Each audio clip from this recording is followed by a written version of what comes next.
What's going on, folks? Danny here from Metal Couch, and today we are looking at Septicflesh's Revolution DNA re-release from Season of Mist.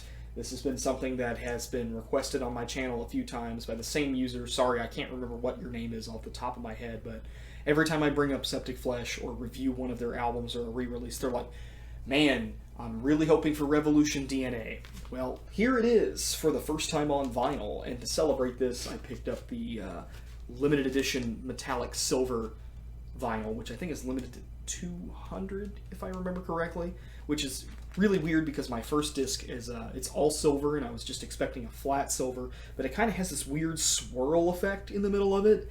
It's really unique looking. I may put a picture down in the description below if I can remember it, but this album,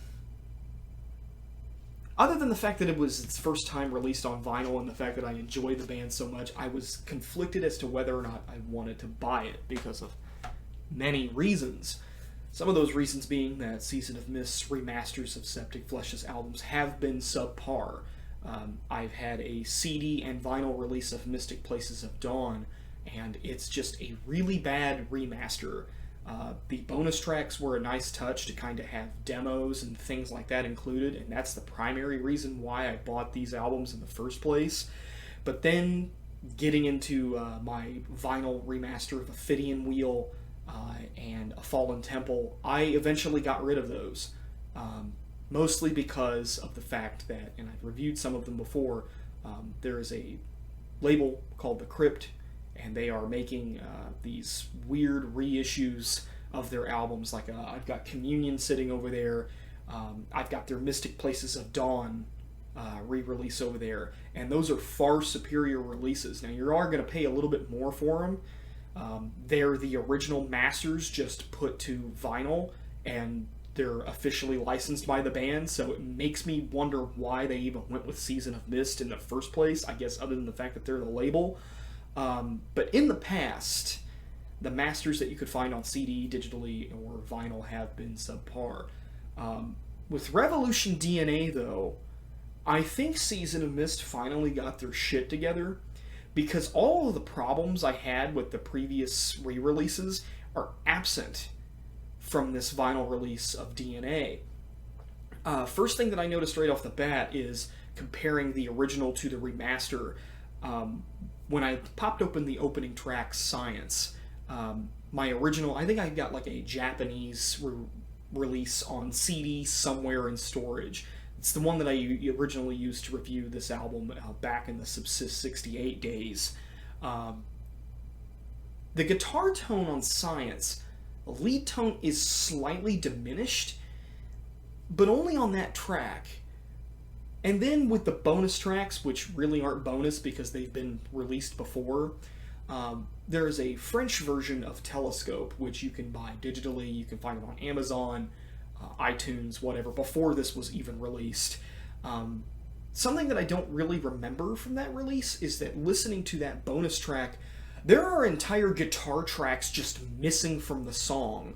I don't know if that was intentional or if that's an error, but it's incredibly distracting. At some points there's only bass, a little bit of drums, and vocals.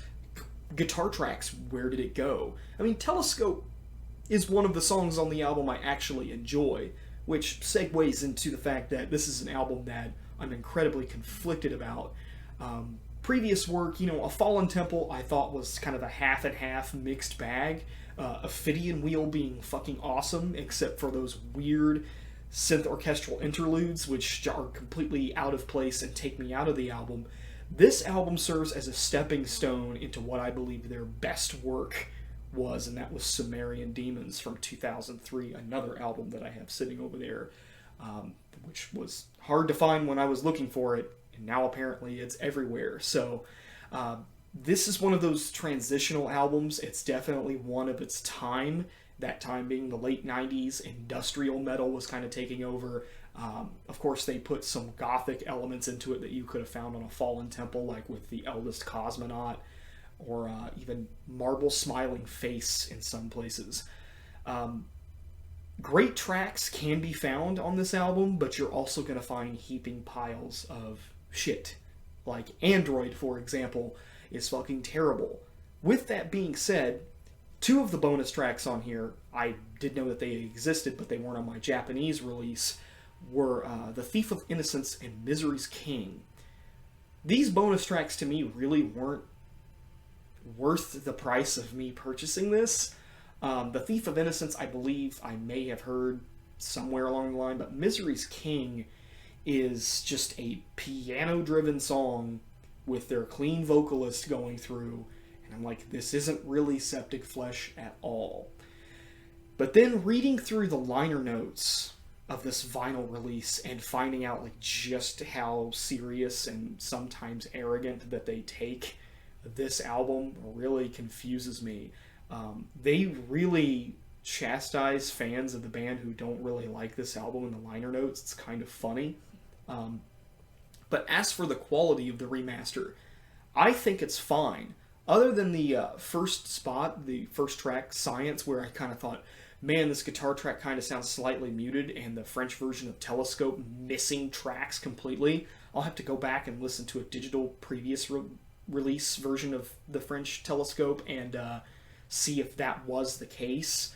But I found that to be really weird. Not really docking any points from it because I have the original track on the album.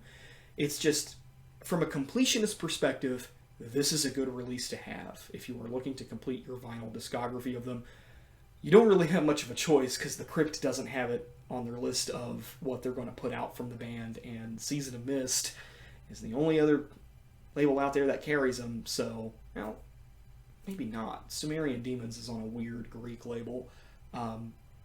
I enjoyed going through and listening to this despite the fact that there are tracks on here I can't stand. There are parts of this album I love, other parts I hate. It's a very divisive album in their discography. Like, friend of the show, Vince, he fucking hates this album. He thinks that it serves no purpose in their discography. He's like, this is the fucking worst. There are tracks, though, like I stated before, that I really enjoy. I enjoyed this vinyl release. It comes in a great package.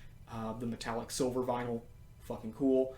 My only real gripe with Season of Mist, and this has happened to me before with purchasing their albums, Season of Mist, if I'm going to buy a limited edition of an album, a limited color, and I'm going to spend premium price for it, like I think I spent, I don't know, anywhere from $25 to $28. I think it was actually $28 on this particular release.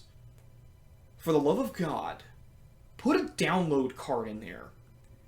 I shouldn't have to go out and try to seek the album through shady means because you sold me an album that doesn't include a digital copy that I can take with me on the go. That's my only real complaint with the physicality of this release. Other than that, it's a great release. If you are into vinyl, if you are a collector of their discography, if you enjoy this album, its vinyl release, it's great. I enjoyed it, despite some of the content within being questionable and the fact that there was no download card. I thought that this was a very good release from Season of Mist and shows that they can learn from their previous mistakes with, say, Esceptron, Mystic Places of Dawn, Fallen Temple vinyls. So, if you're looking for their earlier discography, I would point you towards The Crypt. I believe that, well, Mystic Places might be sold out on their site by now, but Esceptron is definitely still up there because nobody loves that album, and the Ophidian Wheel, Fallen Temple, and I believe even Forgotten Paths is on its way to being re-released. Communion is getting pretty close to being sold out. For the last time I heard, one of my friends was looking to pick it up on vinyl, and numbers are running low on that one, and that one is, I'm surprised that one's not sold out because when people think of Septicflesh, they think of Communion and their modern efforts. So, enough of me rambling about the band itself.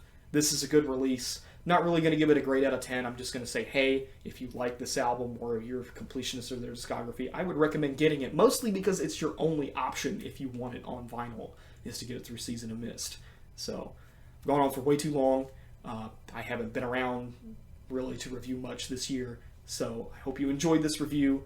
Let me know what you think about the album in the comment section below. I'm very curious to hear what you people have to say. Thanks a lot for watching. Danny here from Metal Couch, signing out.